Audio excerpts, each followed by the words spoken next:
पक्ष विपक्ष में आज दरअसल बात इसी पर होगी कि क्या 2024 की तैयारियों में कांग्रेस पार्टी लग गई है और मिशन यूपी पर फोकस किया जा रहा है। इस विषय पर तफसील से चर्चा करने के लिए खास मेहमान हमारे साथ मौजूद है, उनसे आपका परिचय करा देते हैं।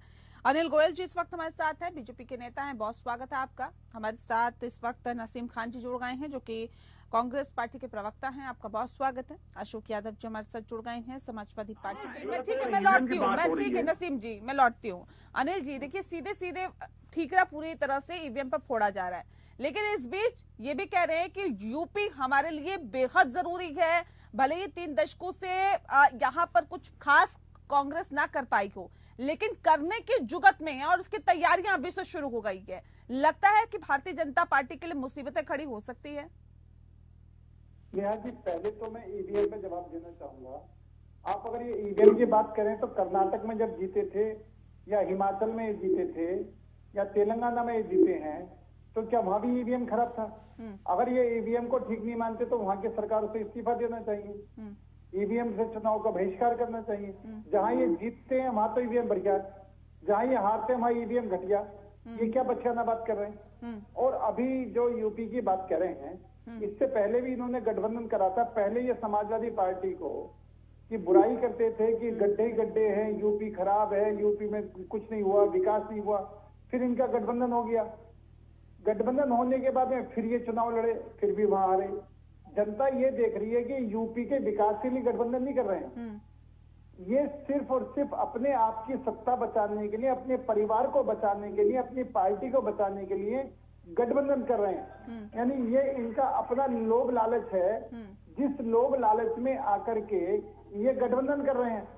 और निश्चित तौर पर गठबंधन कर रहे हैं तो दिक्कतें आपके लिए बढ़ सकती है, नहीं बढ़ सकती है, बताइए ना। कोई दिक्कत नहीं है। जनता इनको पूरी तरीके से जान पहचान चुकी है। अभी विधानसभा चुनाव हुए तो इनका ये गठबंधन में शामिल नहीं है। लोकसभा चुनाव है तब तो गठबंधन था ही नहीं। तो कह रहे लोकसभा चुनाव के लिए गठबंधन किया। ठीक है, मैं लौटती हूँ। नेहा जी, मेरा एक सवाल है कि यूपी के अंदर इनके पिछले भी जो ये एक्सपीरियंस थे, जो इन्होंने गठबंधन करे तब भी फेल हुए थे, आगे भी ये फेल होंगे। और निश्चित तौर पर यूपी में इससे भी बुरा हाल होगा। जो 1 लोकसभा 2 विधानसभा लेके बैठे हैं, कहीं ऐसा ना हो कि 0 अंडा इनको मिल जाए। सीटें हैं, फोकस आपका यूपी में ही है। इससे पहले भी सर हमने देखा, लेकिन ऐसे में क्या एक नया कार्य आप करने वाले हैं जिससे कि जनता आपके पाले में जाएगी या फिर आपको वोट देगी? मैं पूछूंगी आपसे। अनिल जी काफी देर से कुछ कहना चाह रहे हैं। अनिल जी जल्दी से अपनी बात रखिए, फिर मैं नसीम जी का रुख करूंगी जल्दी से।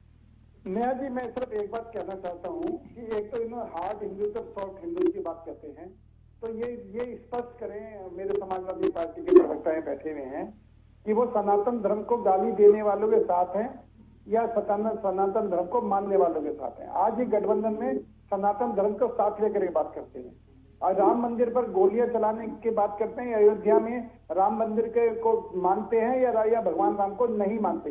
अयोध्या में राम मंदिर का समाजवादी पार्टी का ही मामला। ये समाजवादी पार्टी से पूछ रहे हैं क्या आप?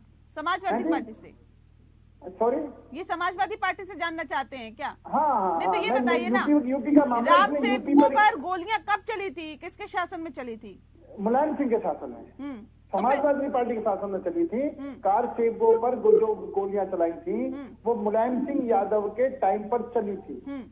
तो फिर इसलिए मैं स्पष्ट कह रहा हूं कि ये तय करें कि ये सॉफ्ट हिंदुत्व और हार्ड हिंदुत्व की बात करते हैं, तो ये तय करें कि क्या उनके जो राम मंदिर अयोध्या में राम मंदिर बन रहा है उसके समर्थक है, विरोधी हैं? सनातन धर्म को गाली देने वालों के समर्थक हैं, विरोधी हैं? दूसरी बात, एक बात और कहना चाहता हूँ, इन्होंने बीएसपी के साथ भी गठबंधन कराया, कांग्रेस ने एसपी के साथ भी गठबंधन कराया। दोनों गठबंधन इनके फेल हुए हैं। अब ये कौन सा तीसरा फार्मूला लेकर के आ रहे हैं जिससे कि उत्तर प्रदेश में अपने आप को बात अशोक जी जल्दी जवाब दीजिए, फिर नसीम जी का रुख करें। काम करे हैं। एक बात और है, ईवीएम जो आया है, ईवीएम कब आया है? ईवीएम से काउंटिंग कब? सर ईवीएम में 2009 में लालकृष्ण आडवाणी भी सवाल खड़े कर चुके हैं, तो ईवीएम का होना नहीं रोया है तो ज्यादा अच्छा है। नहीं ईवीएम की बात छोड़ दीजिए, सबसे पहले उन्होंने ही सवाल खड़े किए थे। कांग्रेस आई है ना, नहीं सबसे पहले उन्होंने, अगर एक सवाल खड़े कर रहे हैं तो सर ये भूलना नहीं चाहिए ना अनिल जी कि सबसे पहले भारतीय जनता पार्टी के नेताओं की तरफ से ही ईवीएम पे सवाल खड़े किए गए थे। ठीक है। जी मैं वही कह रहा हूँ कि अगर ये गलत था तो कांग्रेस लेके क्यों आई? हमने सवाल खड़े आप हटा दीजिए, ईवीएम गलत था आप हटा दीजिए। वो तो मांग कर रहे हैं कि बैलेट पेपर से चुनाव कराइए, आप हटा दीजिए। नहीं, हमने तो उसकी कमियां दूर करके बिल्कुल पारदर्शिता के साथ काम कर रहे हैं। हम कह रहे हैं ईवीएम गलत था तो ईवीएम लेके क्यों आएगी? मेरा स्पष्ट मत है, ईवीएम गलत था तो ईवीएम लेके क्यों आएगी? हमने तो पारदर्शिता बनाने के लिए उसके अंदर जो कमियां थी ठीक है, बिल्कुल पूरी तरीके से उसका काम कर रहे हैं। ठीक है, कोई तकनीकी खामियां नहीं, ठीक है, ठीक है, ठीक और ये है। कह रहे हैं हमने तकनीकी दूर की, इसका मतलब इनके टाइम में ईवीएम खराब थी जब ये सवाल उठा रहे थे, और बाद में इन्होंने ठीक कर दिया, उसमें कोई सवाल नहीं आपके टाइम में खराब थी, वीवीपैट हमने पेपर निकालना शुरू करा है। आपने जो ईवीएम आप खराब ईवीएम क्यों लेकर आए? लेकर ईवीएम आप आए ना, हमने तो उसको ठीक करा। हम खराब ईवीएम लेकर आए, का विरोध करा था। खराब चीज हम लेकर आए, आप नाम बदल रहे हैं। ऐसे खामियों को दूर करोगे या नहीं करेंगे आप? अनिल जी, खामियों को दूर करेंगे या नहीं करेंगे आप, ये बताइए ना। जो खामियां थी, आप नाम बदलने में माहिर हैं तो ईवीएम का नाम हटा दीजिए, क्या नाम है इन सब चीजों को। ईवीएम का नाम कैसे हटा सकते हैं?